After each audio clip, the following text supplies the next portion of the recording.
The world's biggest stock markets, they run on this incredibly complex web of rules, all designed to keep things fair, right?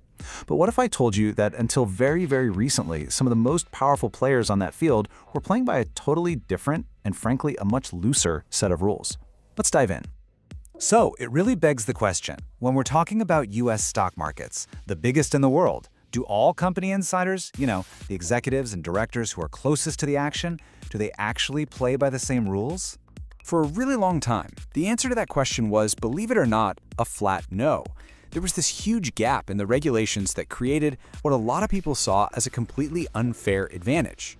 Just look at how the old system worked. It created this pretty wild imbalance. If you were an insider at a US company, say Apple or Ford, you had to report your personal stock trades. Simple. But if you were an insider at a foreign company listed on the very same US exchange, you were just exempt. No US reporting rules applied to you. It was a massive, glaring loophole. Now, the official term for these companies is Foreign Private Issuer, or FPI for short. Basically, we're talking about any company that's based outside the US, but has its stock trading right here on a major American exchange, like the New York Stock Exchange or the NASDAQ. And these are often huge, multinational corporations, not small-time players.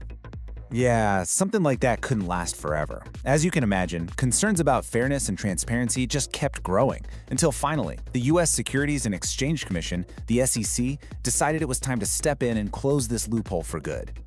And listen, this wasn't just some minor policy tweak buried in a memo. The SEC formally adopted brand new rules to put some real teeth into a law passed by the US Congress called the Holding Foreign Insiders Accountable Act. You gotta admit, the name really says it all, doesn't it? And things moved incredibly fast. The act gets passed by Congress in December 2025. By the end of February 2026, the SEC has all the rules finalized. And the final deadline for everyone to get in line? Just a few weeks later, March 18, 2026. In the world of regulation, that is moving at light speed. So, what does this new playbook actually look like? Well, it's pretty simple, really. It puts foreign insiders on the exact same footing as their American counterparts. Period.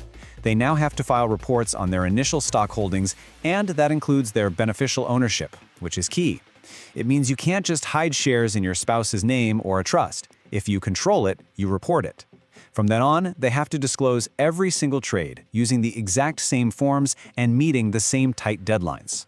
The days of special treatment are officially over. Okay, this is obviously a huge change, and its impact ripples out way beyond just a few executives. So who's really on the hook now? Who's feeling the heat from this? The impact is really widespread.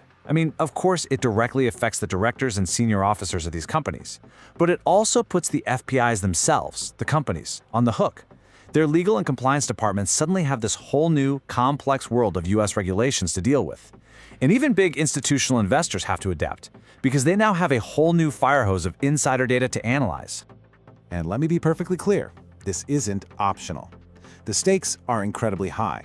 Failing to comply can lead to some very serious SEC enforcement actions, massive reputational damage, and in the most extreme cases, the SEC could even hit the brakes and suspend trading of the company's stock altogether. So we've covered the what and the who, but let's zoom out and talk about the why. Why was this change so absolutely critical? Well, it really all boils down to three core principles: transparency, fairness, and at the end of the day, protecting investors. This quote just nails the problem with the old system. It created information asymmetry, which is just a fancy way of saying some people had crucial information that the rest of the market didn't. It also allowed for regulatory arbitrage, where companies could basically shop around for the most lenient rules, giving them a totally unfair edge. And when you put the before and after side by side, the difference is it's night and day. The old system had low transparency, and because of that, high risk for regular investors. The new system completely flips that script. The goal is high transparency and total fairness, which reduces that risk. Now, is there a trade-off? Sure. It means higher compliance costs for the foreign companies. But for the health of the market, it's a huge win. So what's the end game here? Well, the key outcomes are pretty clear. These rules are designed to dramatically boost investor confidence, create a much fairer market environment for everybody, and really establish a new, higher standard for global accountability on US exchanges. So, where does this all leave us? Have these changes finally created a truly level playing field on the world's most important stock market? The core takeaway is simple, but it's incredibly powerful. These new rules bring foreign insiders into parity, into alignment with their U.S. counterparts.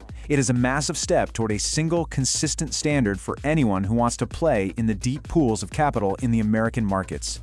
And just to hammer home that this is the reality right now, remember that deadline, March 18, 2026. This new era of transparency isn't coming, it's already here.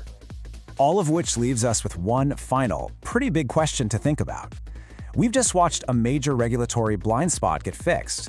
But in a world where global capital flows more freely and faster than ever before, where's the next one?